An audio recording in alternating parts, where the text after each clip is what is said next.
Yeah, so these videos really help me a lot. Like I sometimes I get jittery and I start making like 1,000 freaking comments, and I don't know, speaking things out loud just helps me.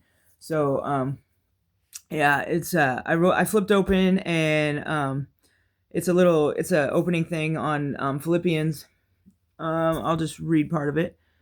Paul wrote this letter to thank the Philippians and to challenge them to remain true to Christ and joyful in their circumstances. I like that one. Joyful in your circumstances.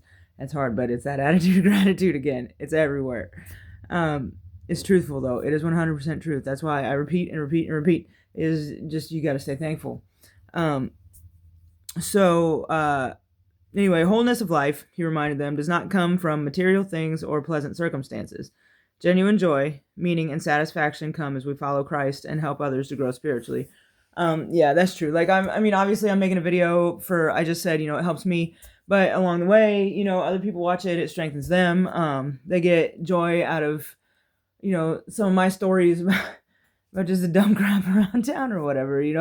Um, but yeah, so, like, I like the line where it says, wholeness of life, he reminded them, does not come from material things or pleasant circumstances. Like, yeah, obviously it's nice to have material things. It's nice to have a house. It's nice to have, I have name brand jeans, and it's nice that I fit in them.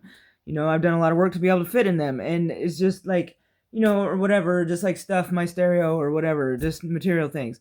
Yes, those are nice, and they bring temporary happiness, but, genuine joy, this is so truthful. Genuine joy and meaning and satisfaction come as we follow Christ and help others to grow spiritually. Like, um, the stereo will help when I'm having a bad day. The drum set will help when I'm having a bad day for a little bit.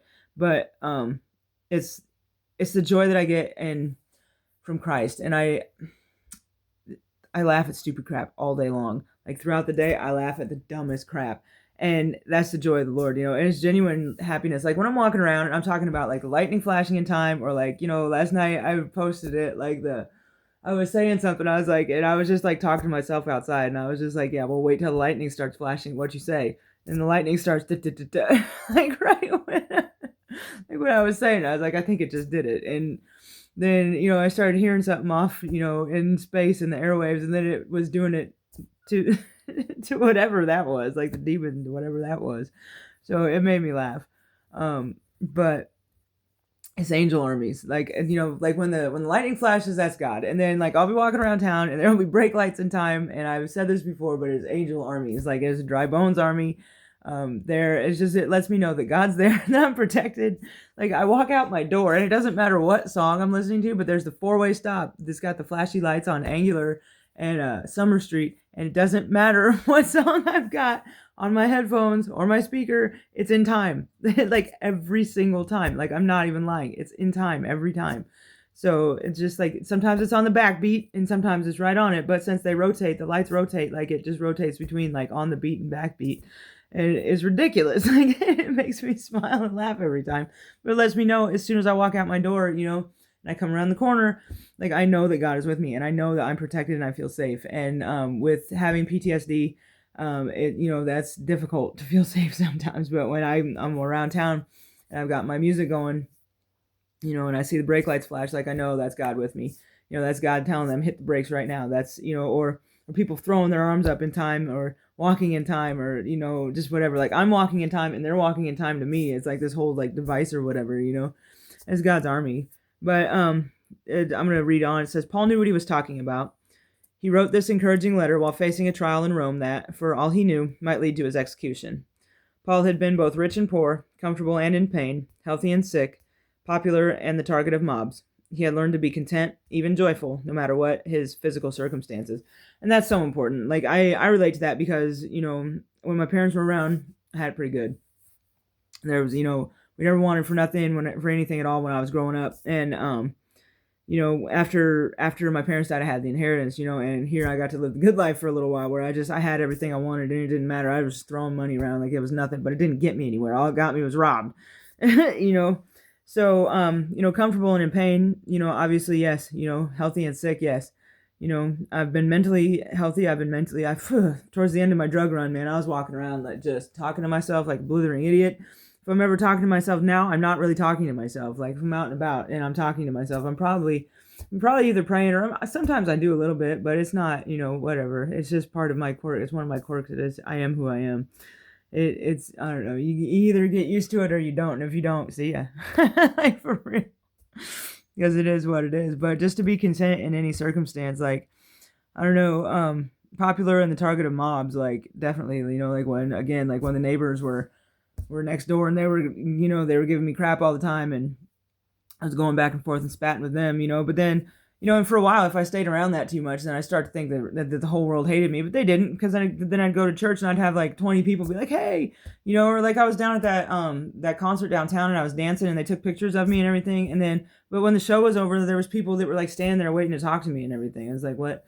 It was weird. Like, it was my own, it was my own little fan club or whatever. So like, it felt good because, it just, I don't know. I've never felt like people really liked me all that much, but it's not truthful. That was always just a lie of the enemy. Like, they like me a lot. I just like, and if they don't, then I'm around the wrong people, and that's okay. Like, Pastor Davis at New Hope, he said that it's not like, not everybody's for me, and I'm not for everybody, and that's okay.